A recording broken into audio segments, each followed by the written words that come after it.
Bonjour tout le monde. Alors aujourd'hui, je vais vous parler de la carte N. Cette carte est une de ces cartes du jeu qui nous permet de manipuler la main de notre adversaire. Et aujourd'hui, je vais vous parler comment bien l'utiliser et comment euh, pouvoir mieux être préparé à faire face à cette carte. Donc, premièrement, je vais vous expliquer comment euh, gérer votre propre N. Alors, premièrement, je vais vous expliquer au premier tour comment bien utiliser votre N et les autres tours également.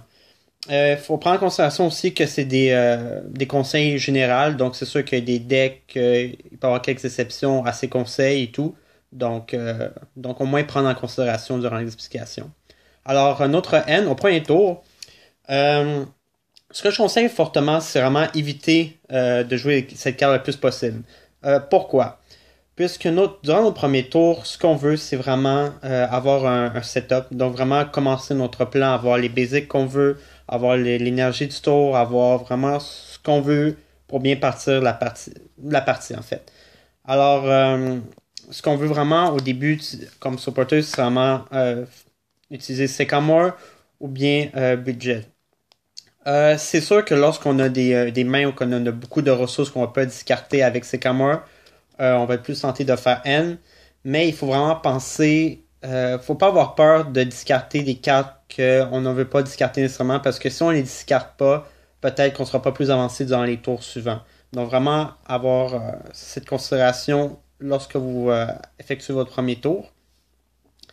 Et aussi, avec N, le problème, c'est que souvent, lorsque vous faites N durant votre premier tour, vous avez beaucoup de hard cards dans le deck durant votre premier tour. Par exemple, des Pokémon qui évolution, ou bien des VS Seeker, parce que vous n'avez pas de discard et tout, ou d'autres cartes qui nécessitent d'avoir des cartes dans le discard. Donc, vous avez beaucoup de hard cards de votre premier tour. Alors, si vous faites N, vous remettez ces hard cards dans le deck, et vous avez beaucoup plus de chances de les repiger à avoir une main sensiblement semblable, et en plus vous avez déjà utilisé votre supporter du tour. Tandis qu'avec Sycamore, vous discartez ces cartes que vous ne voulez pas vraiment avoir du premier tour, et donc vous avez plus de chances de piger les cartes que vous voulez vraiment avoir durant votre premier tour. Ensuite, durant les autres tours, comment bien utiliser le N, il faut vraiment prendre en considération le card advantage de notre adversaire. Donc, par exemple, s'il lui reste 5 prix, et 8 cartes en main, c'est sûr qu'on va plus tenter de faire un N durant notre tour. Mais il faut vraiment prendre en considération la différence entre les cartes dans ses mains et les prices qui lui restent. Une autre considération qu'il faut avoir avant de faire un N durant notre tour, c'est vraiment avoir en considération ce que j'ai besoin en main pour ce tour-là. Donc, par exemple, si on veut avoir un tour optimal, on a besoin de 2 ou 3 cartes. C'est sûr qu'en faisant un N pour nous-mêmes, pour 5 ou 6, on a beaucoup moins de chances d'avoir les cartes qu'on a besoin pour effectuer notre cours que, par exemple, un Sycamore qu'on pige 7 cartes. Donc, si par exemple, on a juste besoin d'une carte supplémentaire qui est facilement cherchable avec Ultra Ball ou quelque chose d'autre, c'est sûr on va être plus porté à faire N puisqu'on a juste besoin d'une carte à piger. Mais supposons qu'on a besoin de, par exemple, 3 cartes pour effectuer notre tour. C'est sûr que l'idéal, ce serait vraiment de Sycamore. Même si notre adversaire a beaucoup de cartes en main, ce qu'on veut, premièrement, c'est effectuer le meilleur tour possible avant de essayer d'empêcher l'autre à faire son tour suivant. Alors, c'est tout ce qui englobe notre propre N. Ensuite, je vais vous parler de son N. Alors, ceci est un peu plus tricky. Donc, lorsqu'on commence, par exemple, je vais vous faire une main. On commence avec des cartes comme ça. Donc, c'est vraiment pas la main qu'on va avoir au début, mais on a un basic malheureusement. Donc, on doit le mettre. Alors, supposons qu'on a cette main, mais on remplace une carte par un autre basic. Souvent, les personnes, lorsqu'ils ont des basics au début, ils ne commencent pas, ils vont essayer de mettre le plus de basic possible. Mais, si on est notre adversaire, et puis on voit que nous avons juste 5 cartes en main, il va encore beaucoup moins être incité de faire un N sur cette main-là. Tandis que si on garde notre basic en main, donc on aura 6 cartes en main, donc il y aura plus de chances de faire N. Et en plus, si on a un mulligan et qu'on a une main comme ça, il va être encore plus susceptible à faire un N durant son premier tour, puisqu'on a 7 cartes en main. Tandis que si on met tout de suite notre basic au début avec notre mulligan, on aura 6 cartes en main.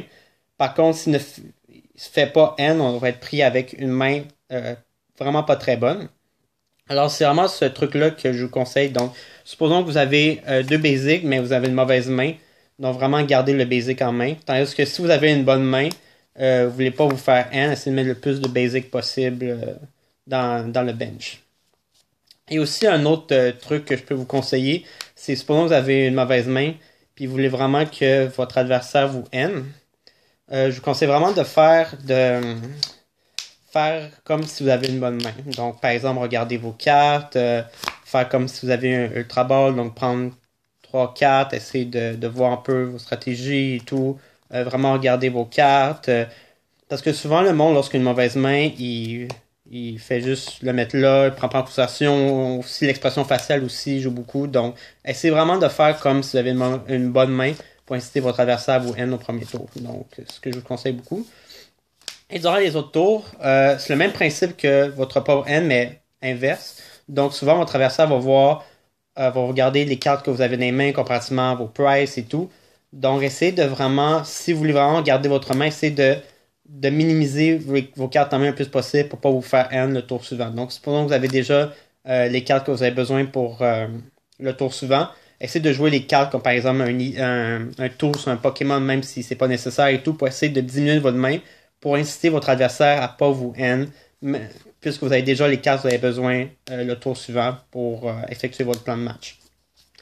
Et aussi, vous pouvez aussi bluffer par rapport à ça. Supposons souvent, ça ici c'est votre Discord, souvent les personnes, lorsqu'ils consultent leur Discord et tout, ça signifie qu'il y a une carte en main qui nécessite le Discord. Donc, supposons que vous regardez votre Discord durant le tour de votre adversaire en début de tour et tout, ça peut vouloir dire à votre adversaire que vous avez peut-être un V-Seeker et tout, mais que peut-être ce n'est pas le cas. Donc, ça va peut-être inciter votre adversaire à vous N.